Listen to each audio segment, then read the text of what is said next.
కాకినాడలో AM green ammonia పరిశ్రమ శంకుస్థాపన కార్యక్రమంలో ముఖ్యమంత్రి నారా చంద్రబాబు నాయుడు, ఉప ముఖ్యమంత్రి పవన్ కళ్యాణ్ పాల్గొన్నారు. ఈ సందర్భంగా చంద్రబాబు మాట్లాడారు. గౌరవనీయులు MD green AM green ammonia Anil Kumar garu, JMD AM green ammonia Mahesh garu, రాష్ట్ర బీజేపీ అధ్యక్షులు మాధవ్ గారు, సహచర మంత్రివర్గ సభ్యులు వాసంశెట్టి సుభాష్ గారు, ఎంపీ సానా సతీష్ గారు, ఎంపీ ఉదయ శ్రీనివాస్ గారు, గౌరవ శాసనసభ్యులు వెంకటేశ్వరరావు గారు,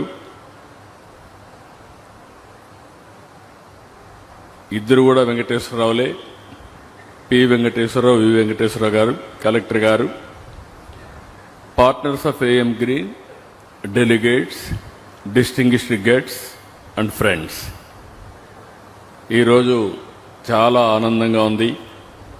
ఒక మంచి కార్యక్రమం. మొట్టమొదటిసారిగా అందరికీ నమస్కారాలు. 3 రోజులు సంక్రాంతి జరుపుకున్నాం. ఈ ప్రాంతంలో కోడి పందాలు కూడా చాలా జోరుగా జరిగాయి. అదే సమయంలో సంక్రాంతికి బయట ఉండేవాళ్లు 30 లక్షల మంది వచ్చారనేది ఒక అంచనా. హైదరాబాద్ని చూస్తే 3 లక్షల కార్లు రోడ్లన్నీ కిటకిటలాడే విధంగా వచ్చాయి.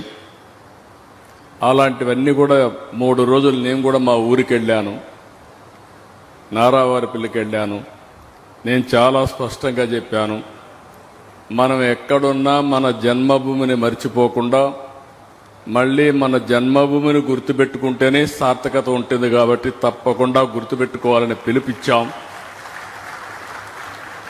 అలాంటి కార్యక్రమాన్ని పూర్తి చేసుకున్న తర్వాత నిన్న ఈరోజు జల్లికట్టు కూడా చాలా ఉత్సాహంగా జరుగుతూనే ఉన్నాయి.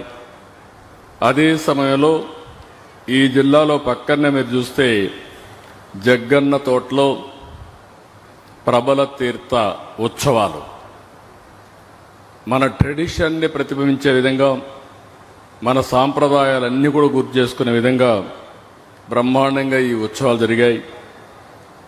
ఒక పక్క ట్రెడిషన్ కాపాడుకుంటూ ఈరోజు టెక్నాలజీ ప్రపంచంలోనే మొట్టమొదటిసారిగా లార్జెస్ట్ గ్రీన్ అమోనియా మన తెలుగువాడు అనిల్, అదే మరి మహేష్ కలిసి ఏఎం గ్రీన్ కో ఈరోజు ఏర్పాటు చేస్తున్నారంటే ఇది ఒక చరిత్ర. మామూలుగా మనకు ఒక అలవాటు ఉండేది, ఏదైనా ఒక ఇండస్ట్రీ పెట్టాలంటే ఒక రైస్ మిల్ పెడితే ఊర్లో వాళ్ళందరూ రైస్ మిల్లు పెట్టేవాళ్ళు. కానీ ఈరోజు ఆ విధంగా కాకుండా వినూత్నమైన ఆలోచనలతో, ఇన్నోవేషన్తో ముందుకొచ్చారు. దీనికి మనస్ఫూర్తిగా ఇద్దరిని ప్రమోటర్స్ని, వారికి సహకరిస్తున్న ప్రతి ఒక్కరిని మనస్ఫూర్తిగా అభినందిస్తున్నాం. 2025 జనవరి 6వ తేదీన గ్రీన్ అమోనియాకి గ్రీన్ సిగ్నల్ ఇచ్చాం. అయితే ఇప్పటికే దీన్ని ఒక స్థాయికి తీసుకొచ్చారు.